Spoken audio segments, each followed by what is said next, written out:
आज देखिए ट्रंप ने जो है अपना पल्ला झाड़ लिया।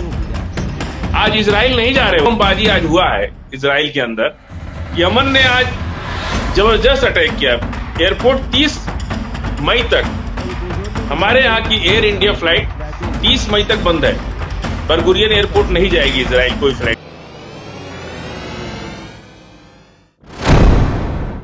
आदाब, मैं हूं मुमताज आलम रिजवी और मैं बात करूंगा इस वक्त यमन की। जी हां, यमन में जश्न मनाया जा रहा है, वहां खुशियां मनाई जा रही हैं, वहां जीत का जश्न। क्योंकि यमनी लोगों का कहना है, हौसियों का कहना है कि हमने अमेरिका को शिकस्त दे दी है, हमने अमेरिका को हरा दिया है और अब बारी इजराइल की है। क्या है पहले वो देखिए और उसके बाद सुनवाते हैं कि एक्सपर्ट इस पर क्या कहते हैं।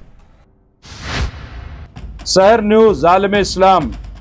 खबरों के मुताबिक यमन के अवाम ने सुबह सादा की सड़कों पर निकलकर एक तारीखी रैली निकाली, जिसमें लाखों की तादाद में लोग शरीक हुए। शहरी गजा की हिमायत और अमेरिका और नीज इजरायली हुकूमत के खिलाफ इन्होंने नारेबाजी भी की। रैली के शुरका का कहना था कि हमने अल्लाह की मदद से अमेरिका को शिकस्त दे दी है, अब इजराइल को भी शिकस्त देंगे। रैली के शुरका ने एक बार फिर इजरायली हुकूमत के खिलाफ यमनी फौज के हमलों की हिमायत का ऐलान करते हुए कहा, गाजा के मजलूम फिलिस्तीनियों की हिमायत आखिरी दम तक जारी रखेंगे।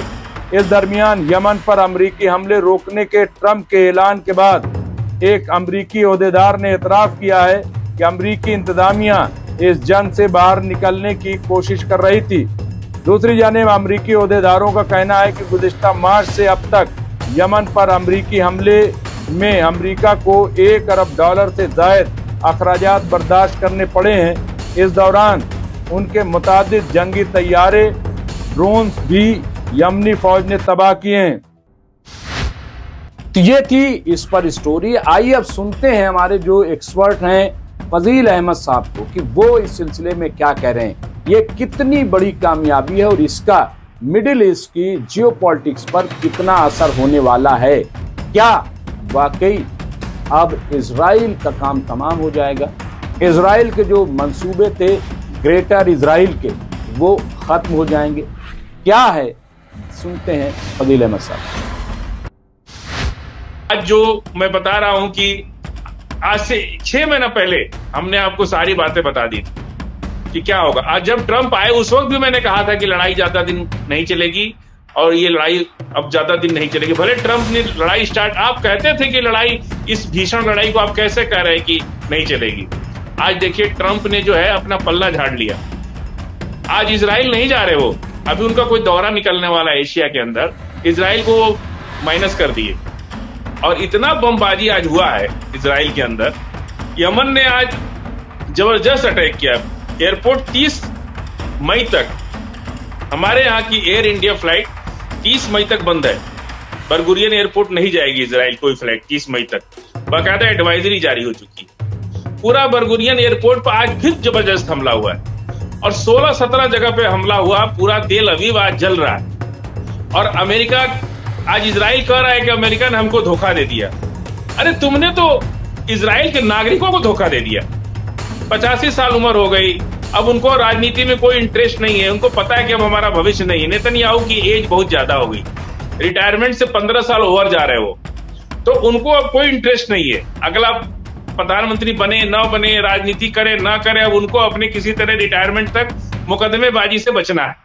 और इस छोटी सी बात के लिए पूरी नागरिकों को हलाल करा रहे, पूरे नागरिकों को खतरे में डाल रहे। वहां के बच्चे गायब है, वहां की रिजर्व फोर्स के बच्चे गायब है, आईडीएफ के सैनिक, आज 3 हमले हुए वहां। और आज एक सुरंग में ये लोग घुसने की कोशिश कर रहे थे, वहां ब्लास्ट हो गया। उनकी बॉडी उठाने कोई नहीं आया। एक गाड़ी बाद में आई, उस पर उन्होंने एंटी टैंक मिसाइल से फायर कर दिया, वो बख्तरबंद गाड़ी उड़ गई। उनकी बॉडी, उन जवानों की बॉडी उठाने वाला कोई नहीं आया। मैंने कल ये भी कहा था कि जब किसी लड़ाई के दौरान चढ़ाई पे चढ़ते हुए या लड़ाई के दौरान अगर किसी को, मान लीजिए कोई जवान है, हो सकता है बीमार हो, हार्ट अटैक आ जाए या कोई पेट दर्द या लूज मोशन या उल्टी कोई बीमारी हो जाए और सरकार उसको कहे कि तुम लोग उसको छोड़ दो, आगे बढ़ो, तो दूसरा जो जवान है उसके दिमाग में मनोवैज्ञानिक दबाव आ जाता है कि आज इसको सरकार छोड़ने के लिए कर रही है, कल हमको कुछ होगा तो हमको भी छोड़ देंगे ये लोग। इसलिए सरकार के खिलाफ एक गुस्सा, जब सेना के अंदर सरकार और नेता के खिलाफ जब गुस्सा आता है, इसीलिए लड़ाई के दौरान मुमताज भाई किसी लीडरशिप की कोई बात नहीं मानी जाती है, चाहे दुनिया की कोई आर्मी हो। आर्मी अपना काम खुद संभाल लेती है, किसी लीडरशिप की बात नहीं मानती, चाहे प्रेसिडेंट हो चाहे प्रधानमंत्री हो। उसकी 5% बात बस सुनी जाती है। जैसे ही युद्ध शुरू होता है आर्मी अपना सारा कंट्रोल ले लेती है, किसी की नहीं सुनती। फिर उसको अपने कंट्री के प्रति जो शपथ खाई है, आर्मी की तो अलग शपथ है ना, वो एक दिन की नहीं होती है। उनकी 36 महीने की ट्रेनिंग होती है, जहां हर रोज उनको भारत अपनी जमीन से प्यार करना सिखाया जाता है, अपनी जमीन से लड़ना सिखाया जाता है। हमारे नेता तो जात बिरादरी धर्म मजहब करके आते हैं, पार्लियामेंट में बैठते हैं, एक दिन शपथ लेते हैं, फिर कल से जो है शुरू हो जाते हैं भ्रष्टाचार में लिप्त हो जा रहे लोग। कहां भारत की चिंता है। लेकिन जो आर्मी का जवान हो चाहे अफसर हो, वो 36 महीने कड़ी ट्रेनिंग के बाद जब बाहर निकलता है, उसके बाद भी 3 साल की ट्रेनिंग उसकी होती है यूनिट्स के अंदर। फिर उसके बाद हर 3 साल पे उसकी एग्जाम्स होते हैं, उसको प्रमोशन के एग्जाम्स होते हैं। हर दिन, जिस दिन से वो आर्मी में आ गया उस दिन से लेकर के और आज तक जितने दिन आर्मी में, हर रोज सुबह उसे इस जमीन से प्यार करना सिखाया जाता है। उसके खून में भर दिया जाता है जमीन से प्यार। वो किसी की नहीं सुनता, अपने बाप की भी नहीं सुनता है। वो सिर्फ उसके दिमाग में देश रहता है, देश के प्रति वफादारी रहती है और देश के लिए वो मरना चाहता है। इसके अलावा एक फौजी के दिमाग में दूसरी कोई बात नहीं होती। लेकिन आईडीएफ ने जिस तरह से अपने सेना को छोड़ दिया, कोई कहीं मर रहा मरने दो, कहीं कोई मर के पड़े रहने दो, कितनी बॉडी तो गायब हो गई, सड़ गई।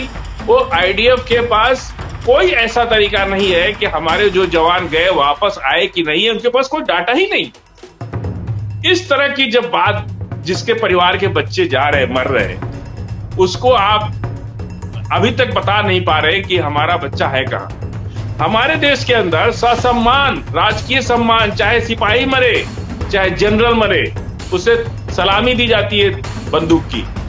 हमारे यहाँ इसलिए हमारी सेना मजबूत। लोग पूछते हैं हमसे कि भारत की आर्मी इतनी मजबूत कैसे है। हमने कहा इसलिए मजबूत है कि हमारा देश उनको सम्मान देता है। चाहे सिपाही मर जाए और चाहे जनरल मर जाए, दोनों का सम्मान बराबर है। कोई सम्मान में एक पैसे की भी कमी नहीं होती है। हमारे जनरल को भी दफनाते समय चाहे जलाते समय हमारे सिपाही को भी वही सम्मान मिलता है, वही राइफल की सलामी मिलती है जो हमारे जनरल को मिलती है। इसलिए हमारी सेना दुनिया में प्रभावशाली है, हमारी सेना से लोग डरते हैं। ऐसा आईडीएफ में कुछ नहीं। और मरने के बाद उनको पैसा मिलता है, जमीन मिलती है, बीवी को नौकरी मिलती है, बच्चों की पढ़ाई फ्री, माँ बाप का इलाज फ्री, यहां तक कि उसके माँ बाप का इलाज तक फ्री होता है आर्मी के बेस हॉस्पिटलों में। ऐसा कोई दुनिया में देश नहीं है जो हमारे देश की तरह अपने जवानों को इतना कैडराइज कर पाए। इसलिए हम मजबूत हैं। ये बात आईडीएफ कि आपने रिजर्व सैनिक को पकड़ लाए और उसके बाद उसको ले आकर के गजा में मरवा दिए। अब पता ही नहीं है कि कौन जिंदा है, कौन मरा है, कौन कैप्टिस्ट है। जी जी, एक नेक्सस है, उस नेक्सस को भी मैनेज करना पड़ता है। और अभी पूरी दुनिया के मीडिया का ध्यान इजराइल से हटके भारत और पाकिस्तान के युद्ध पे आ गया है। इसलिए भी जो है वहां की खबरें अब बहुत कम आ रही। दूसरी बात, आपने कहा कि अमेरिका को इतना करोड़ का नुकसान हो गया। अमेरिका को अपने पैसे के नुकसान की कोई चिंता नहीं। अमेरिका का इकबाल जाने लगा था। जिस तरह से इजराइल का इकबाल खत्म हो गया, अमेरिका का एक इतना बड़ा जहाज जो पूरे बाइडेन के जमाने में नहीं कुछ हुआ, उसको ट्रंप के आते ही एक जहाज डूब गया। ये कम बात समझते हैं आप? एक वारशिप का डुबा देना एक पूरी कंट्री को डुबा देने के बराबर होता है। वारशिप अगर आप नहीं बचा सके अपनी, बड़ी मुश्किल से, अमेरिका के पास तो 3-4 है, किसी देश के पास तो 1 या 2 होता है, किसी के पास तो वो भी नहीं होता है। वारशिप एक बहुत बड़ी चीज होती है, पूरे कंट्री की नाक है वो। उसको डुबा दिया हुती ने। उसके बाद दूसरी वारशिप को भी काफी इंजर्ड कर दिया, काफी उसको नुकसान पहुंचा दिया। तीसरा, कई जहाज उनका समुद्र में डूब गया, मार के गिरा दिया। कितने ड्रोन्स उनके मार के गिरा दिए कोई। और जब अमेरिका उस पर रिटेलिएट कर, उसको जब जवाबी हमला कर रहा था, तो वहां नागरिक मारे जा रहे थे। इससे दुनिया में उसकी थू-थू हो रही थी। अमेरिका ने अपने को तौल लिया, अपना वजन कर लिया कि हम कितने पानी में हैं। और यही अमेरिका की खासियत है कि वो जब देखता है कि हमारा इकबाल, देखिए कोई भी आदमी ना पैसे से बड़ा नहीं होता, बड़ा उसका इकबाल होता है। पैसे से इकबाल जरूर बनता है, लेकिन हर किसी का पैसे से इकबाल नहीं बन पाता। इकबाल बनाने के लिए भी पैसे के साथ साथ बुद्धि भी होना जरूरी होती है, इंफ्रास्ट्रक्चर और बहुत सी चीजें होती हैं जिससे इंसान का इकबाल बुलंद होता है। अमेरिका का इकबाल खत्म होने पर जब आया तो उसने होशियारी से अपने पैर पीछे खींच लिए कि भाई अभी तो कुछ नहीं हुआ, अभी वक्त है, अभी पीछे हट जाओ। और मैंने कल भी आपसे कहा था मुमताज भाई, अमीर से लड़ना मुश्किल होता है, अमीर से लड़ना आसान होता है, पर गरीब से लड़ना बहुत मुश्किल होता है। कोई भी अगर गरीब से उलझ गया वो अपना वजूद खो देगा। ये दुनिया के इतिहास में आप किसी उठा के देख लीजिए, आप किसी गरीब से अगर उलझ गए, गरीब के पास खोने को कुछ नहीं होता है। बिल्कुल सही, सूटेड वोटेड से लड़ महंगे से। इसी तरह से अमेरिका वियतनाम से भाग गया, अमेरिका अफगानिस्तान से भाग गया, अमेरिका जो है पाकिस्तान से भाग गया। कहां टिका? अमेरिका इजराइल से भाग गया, टिका कहां? आज तक कोई एक जंग जीता हो अमेरिका तो बता दीजिए, पूरे अमेरिका के इतिहास में आप बता दीजिए एक जंग जीता हो तो कोई बता दीजिए अमेरिका। अभी तो इसीलिए यही कारण है कि उसको अपने वक्त रहते उसको पैसे का कोई चिंता नहीं है। पैसा तो उसके हाथ के मैल है, वो अभी 1 महीने में कमा लेगा। वो तो इतना लो पैसा बांट दिया है, एक कुछ परसेंट इंटरेस्ट बढ़ा देगा, सारा पैसा आ जाएगा। और टेरिफ का खेल तो खेल ही रहा। अमेरिका का जो नुकसान हूती ने कर दिया, अमेरिका उससे अपना पैर खींचा कि भाई अभी वक्त है, यहां से हट लो, नहीं तो बची कुछ इज्जत भी चली जाएगी, जैसे नेतन्याहू की चली गई। आज नेतन्याहू दुनिया में कहीं मुंह दिखाने लायक है क्या? इजराइल को छोड़ दीजिए, इजराइल का क्या होगा, लेकिन पर्सनली नेतन्याहू दुनिया में कहीं मुंह दिखाने लायक है? कोई रिस्पेक्ट बची है उनकी? पूरी दुनिया थू थू कर रही, उनके अपने दोस्त भी उनसे कन्ना काट रहे, नहीं बात करना चाह रहे, नहीं उनसे मिल रहे, और अपने दोस्त उनको कह रहे हैं कि आओगे तो हम अरेस्ट कर लेंगे, उनके ऊपर वारंट है।